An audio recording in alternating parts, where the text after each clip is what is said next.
Engemilwa Yesu chivi ilwa Maria anbana yav madomo shimakan Kristo nya kane dua usushonyi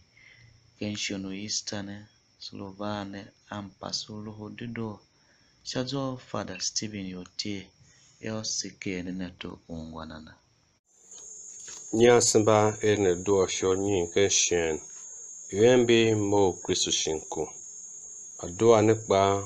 Ecclesio Catholico ka yilaye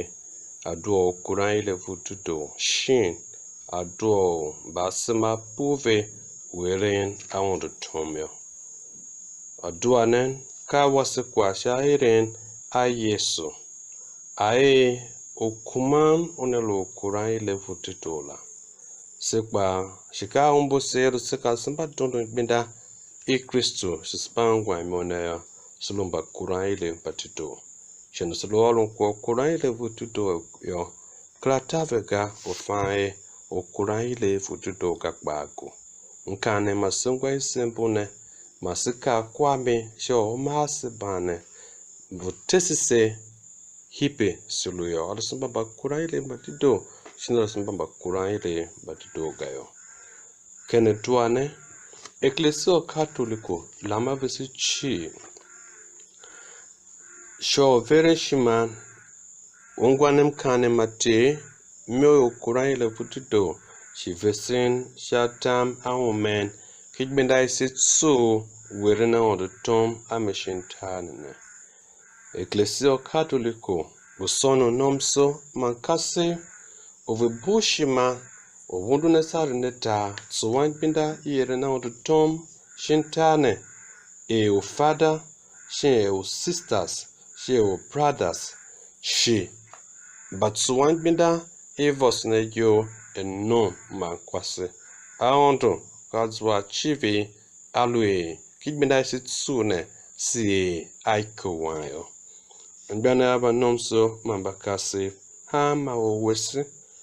nomso makwase onaluhenchi nango kuran ile kijbinda mom shin kijbinda ihya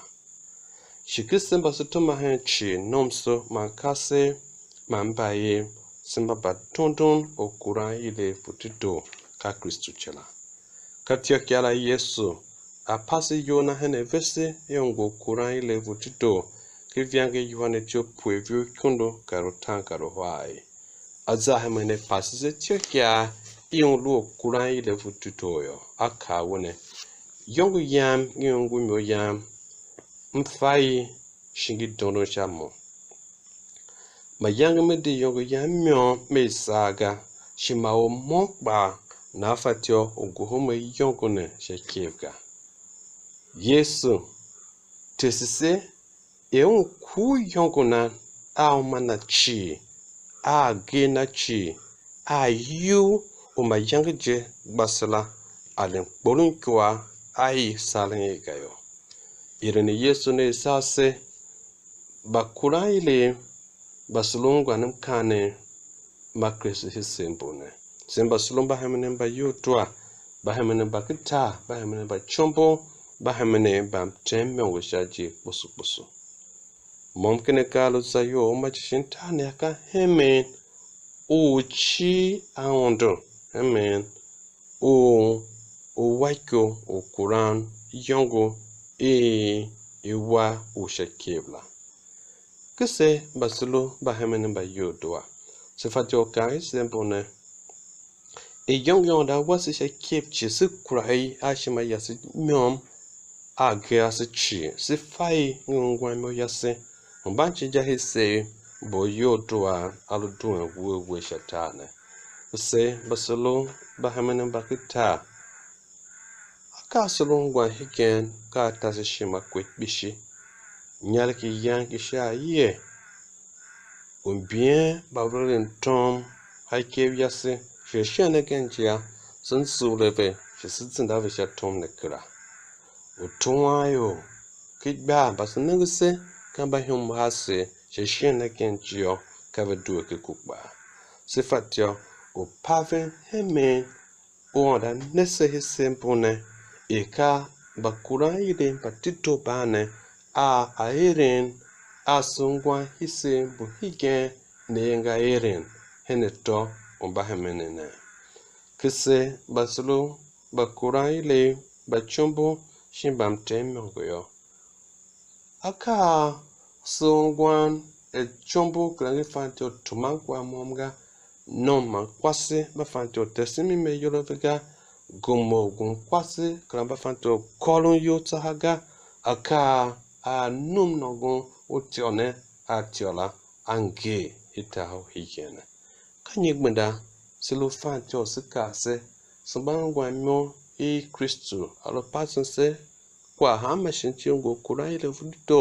na nagisha vese sikba samba kuraile mbatuto yo saba nagin hajongo wasa shakeve hemen etawase uhigengu cha bishi balu samba kwa myo Yesu sisamba donto myo Yesu yo sulunjae ka bajiji Paul ma Barnabas na ha jagvinyo ke bam lumba tave bishi sheshene genyo o pasin kwa she kenke igumelu chekia inavem team she tsindave hita over pasin la shine gen bishi bayo bana yangave do ketane krayo vida banum a Kristo shia loho o pasin ne izindavega biblo kabese vida nonk talo genyo she wuzahme a loho pasin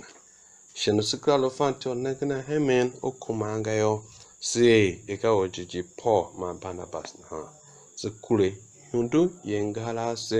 nenge ha Yesu se dondo ha Yesu edunlo o mache woru hemen wula kenken kakba ilu Yesu vana nae ilu Yesu ngwa onwe ilu Yesu ateso pozae gaun alu kuran ile vututoe ojiji Paul ma Barnabas yangbu kule hundu yengalave ejile yangi tsindave yo ve duen yo vida va Yesu jivzahme a loho pasen o Kristo se basituma chi simbamba kuran ile sinagina ha Yesu sonen Yesu anase gracia esukura yongo ye washa kiveo ken Kristo to wasu Gon kan pasu lo dido shazo fada Steven yo tejene. Lonen dido na ungwa vese ado osha ladie do. Magnificat, anima